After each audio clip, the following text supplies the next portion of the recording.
ქართული ღვინის საექსპორტო წილი განახევრებულია, თუკი 2014 წლის იანვარში ექსპორტში ღვინის წილი 6.6% იყო, წელს მაჩვენებელი 3.3%-ით შეიცვალა. რამ განაპირობა ღვინის ექსპორტის შემცირება, სოფო ბერიძე ისაუბრებს პირდაპირ ეთერში, სოფო გისმენთ. დიახ, ნინო, ღვინო საექსპორტო პოზიციებს ინარჩუნებს, თუმცა სექტორი ექსპორტიდან შემოსავლებს კარგავს. ასე იყო იანვარში და მთავარ მიზეზად როგორც მწარმოებლები, ასევე მთავრობა რუსეთის ფაქტორს ასახელებს. გაუფასურებულმა რუბლმა და გაძვირებულმა დოლარმა რუსი იმპორტიორების აქტივობა შეაფერხა. იანვარში ქართული კომპანიების უმრავლესობას რუსულ ბაზარზე გადაზიდვების საერთოდ არ ქონია. შედეგად ექსპორტზე იანვარში 10 მილიონი დოლარით ნაკლები ღვინო გავიდა, ვიდრე ეს წინა წლის იანვარში იყო.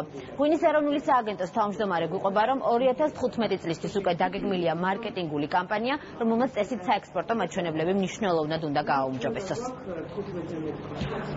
თავდაპირველად დიდი მოთხოვნის შედეგად მოხდა ის, რომ საკმაოდ დიდი რაოდენობით იქნა ქართული ღვინო ექსპორტირებული რუსეთში, მაგრამ იმან გვაჩვენა სიტუაცია, რომ პოლიტიკური რისკი თან ახლდა ეკონომიკური რისკი, რაც ნათლად დაგვანახა, რომ არანაირად არ არის რუსეთის ბაზარი ქართული ღვინის საექსპორტო მნიშვნელოვანი ბაზარი.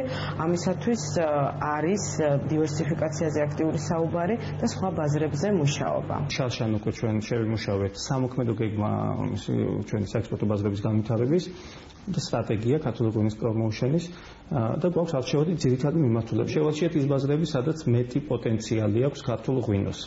ეს შეირჩა კერძო სექტორთან ერთად, კომპანიებთან ერთად. სტატებში, ჩინეთში, პოლონეთში, დიდ ბრიტანეთში ვიქნებით ძალიან აქტიურები წელსაც. ქართული ღვინო, ექსპორტი და პრობლემები. მეტ დეტალს მაესტროს მთავარ გამოშვებაში ნახავთ. დიდი მადლობა, პირდაპირ ეთერში სოფო ბერიძე საუბრობდა.